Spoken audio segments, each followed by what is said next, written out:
پاکستان ہے تو جہاں پہ جو دکان نہیں بھی بنتی تھی، اگر کوئی خارجی راستے یا پھر داخلی راستے اس طرح کی جو سوفسٹیکیٹڈ ایریاز رکھے گئے تھے ان کو بھی دکانوں میں تبدیل کر دیا گیا، اور اب جو ہمیں ایگزیکٹ کاؤنٹ ہے وہ دکانوں کا نہیں معلوم، لیکن ایسٹیمیٹ یہی ہے کہ 1200 سے 1500 کے بیچ میں دکانیں تھیں، اور ہر دکان سے اگر 5500 روپے پر منتھ لیے جا رہے تھے تو یہ ایک بہت بڑی رقم بنتی ہے، یہ کروڑوں میں بنتی ہے سالانہ کی بنیاد پر دیکھا جائے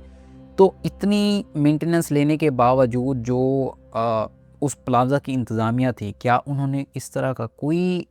پلان نہیں بنایا ہوا تھا کہ ایک ایکٹیو سائٹ جہاں پہ اس طرح کی جگہ پہ حادثات خطرات رہتے ہیں، اس طرح کی جگہ پہ آگ لگنے کا خطرہ رہتا ہے، جہاں پہ اس طرح اتنا ہجوم آتا ہو ڈیلی کی بیس پہ عوام کا، دکانداروں کا، گاہکوں کا، خریداری کرنے والوں کا، تو کیا اس جگہ پہ آپ نے کبھی نہیں سوچا کہ خدا نخواستہ اس طرح کا اگر کوئی حادثہ ہو گیا تو ہمارے پاس ایگزٹ پلانس کیا ہوں گے، ہمارے پاس ایمرجنسی ایگزٹس کون سی ہوں گی، کیا وہاں پہ کوئی فائر سپریشن سسٹم نہیں انسٹال تھا، کیا وہاں پہ فائر کا کوئی ارلی وارننگ سسٹم انسٹال نہیں تھا؟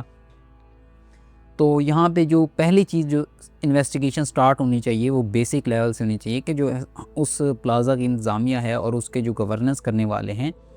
ان کا احتساب کیا جائے کہ بھئی آپ نے اس میں کیا کیا اور آپ کے انتظامات کیوں مکمل نہیں تھے۔ اس کے بعد آتی ہے ہماری لوکل جو گورنمنٹ ہے، لوکل بلدیات وغیرہ ہے، ان پہ ذمہ داری آتی ہے کہ جن کا کام ہے ڈیولپمنٹل اتھارٹی ہو گئی کہ جن کا کام ہے بلڈنگز کو اپروو کرنا، ایک نہیں درجنوں محکمے بنے ہوئے ہیں، ایک اگر آپ بلڈنگ بنانے جاتے ہو تو درجنوں محکمے ایسے ہیں جن کا کام ہوتا ہے کہ وہ اس بلڈنگ کو اپروول دیتے ہیں، تب جا کے ایک بلڈنگ بنتی ہے، پھر وہ کنٹینیوس مینٹیننس ہونی چاہیے جس کو ان کا کام ہے ان کی انسپیکشن کرتے رہنا، چیزیں میک شور کرتے رہنا کہ چیزیں اپ ٹو دا مارک ہیں، چیزیں پروٹوکولز کے حساب سے پوری ہیں۔ تو پھر ان اداروں کا کام بنتا ہے کہ بھئی آپ نے اس چیز کو میک شور کیوں نہیں کیا کہ اتنی بڑی بلڈنگ میں جو انتظامات تھے وہ مکمل کیوں نہیں تھے۔ اس کے بعد لاسٹلی احتساب ہونا چاہیے آپ کے لوکل حکمرانوں کا جنہوں نے کرپشن کو اس ملک کی رگوں میں انجیکٹ کر دیا ہے اور اپنی مرضی کے افسران لگاتے ہیں اور ان سے باقاعدہ اپنا حصہ وغیرہ وصول کرتے ہوں گے یا پھر جو بھی ان کے معاملات ہیں، لیکن ان کا احتساب لازمی طور پر ہونا چاہیے۔ لیکن یہ ایک بس دیوانے کا خواب بھی آپ کہہ سکتے ہیں جو ابھی میں آپ کو رام کتھا سنا رہا ہوں، اس پہ کبھی بھی آپ کو دیکھیں گے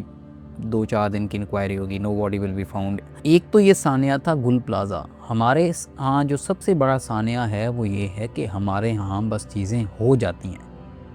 گل پلازا میں اگر آگ لگی تو وہ بس لگ گئی، اگر 66 بندے مرے ہیں تو وہ بس مر گئے۔ یہاں پہ کوئی بھی انسان کبھی بھی ذمہ داری نہیں لیتا کہ یار میں اس چیز کا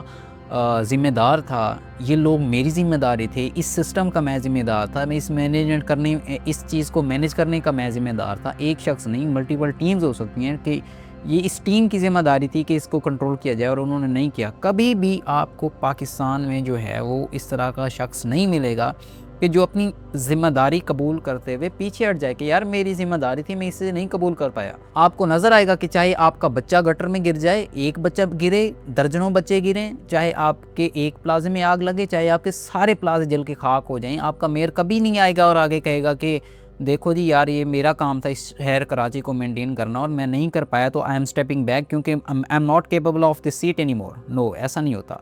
ہمارا یہاں اس وجہ سے یہ سب سے بڑا سانحہ ہے کہ ہمارے یہاں جو چیزیں ہیں وہ ایسے ہی ہو جاتی ہیں، ایسے ہی نظام چلتا رہتا ہے۔ نو باڈی از فاؤنڈ گلٹی، کبھی بھی کسی کو نہ تو باقاعدہ جو قانونی سزا ملتی ہے اور نہ ہی کوئی قانونی طور پر اس کی ذمہ داری قبول کرتا ہے، and that's the sad reality of our society. ابھی میں کچھ ریسنٹ رپورٹس دیکھ رہا تھا تو کہا یہ جا رہا ہے کہ کوئی بچوں کے کسی دکاندار کے جو بچے ہیں وہ کھیل رہے تھے ماچس کی تیلی کے ساتھ جس کی وجہ سے آگ لگ گئی۔ تو اگر مجھے یہ بھی سمجھ نہیں آتی کہ اگر پلازا کی ایک سائڈ پہ آگ لگی ہے، اگر اوریجن آف دا فائر ایک جگہ ہے تو پلازا کے تو ملٹیپل ایگزٹ تھے نا، ایک تو دروازہ نہیں تھا۔ جیسے ہی آگ لگی ہے تو عوام کو تو وہاں سے فوراً نکل جانا چاہیے تھا۔ تو ایسا کیسے ہو سکتا ہے کہ ایک ہی جگہ آگ لگی اور وہ ایک ہی دم سے وہ شاید 5 منٹ کے اندر 10 منٹ کے اندر وہ پورے پلازا میں پھیل گئی اور کسی کو نکلنے کا راستہ نہیں ملا۔ Similarly at the same time ابھی مجھے ایک فائر فائٹر کی طرف سے بھی ایک چھوٹا سا بیان کا دیکھنے کو ملا جو کہ شاید میں یہاں پہ لگا دوں گا، آپ دیکھ سکتے ہیں۔ اس نے کہا کہ بھائی ہماری طرف سے رسپانس میں کوئی ڈیلے نہیں ہوا، ہم نے اس آگ کے دھوئیں کو اپنے سینٹر سے ہی دیکھ لیا تھا اور ہم 5 منٹ کے اندر اندر پہنچے، لیکن اس 5 منٹ کے اندر اندر جو آگ ہے اس نے پورے پلازے کو اپنی لپیٹ میں لے لیا تھا۔ اور باقی آپ خود سمجھدار ہیں، باقی ہم کیا سمجھدار ہیں ہم کچھ نہیں کہہ سکتے۔ مجھے یقین کریں میرے پاس میں ابھی بس الفاظ نہیں ہیں کہ بندہ کیا بات کرے اور اس پہ ہم بد دعائیں نہیں دیکھ سکتے،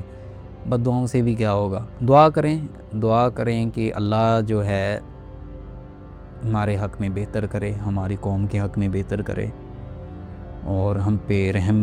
رحم کی درخواست کر سکتے ہیں ہم کہ اللہ ہمارے حکمرانوں کے دلوں میں بھی رحم ڈال دے، اور اللہ ہمارے ساتھ بھی رحم والا معاملہ فرمائے. کیونکہ یہ جو قوم ہے ہماری over all, it does not matter کہ آپ پنجابی ہو، اٹ ڈز ناٹ میٹر کہ آپ سندھی ہو، اٹ ڈز ناٹ میٹر کہ آپ بلوچی ہو یا پھر آپ کے پی کے والے ہو، آپ پوری قوم ہم as a whole as a nation اب جو ہے وہ بہت ہی محکوم، مظلوم اور مجبور ہو چکے ہیں، اور ہر طرف جو ہے وہ حالات جو خرابی کی طرف جا رہے ہیں. کوشش کریں بہتری لانے کی، کوشش کریں، دعا کیا کریں، اللہ انشاءاللہ بہتر فرمائے گا. That's it for today, see you in the next one.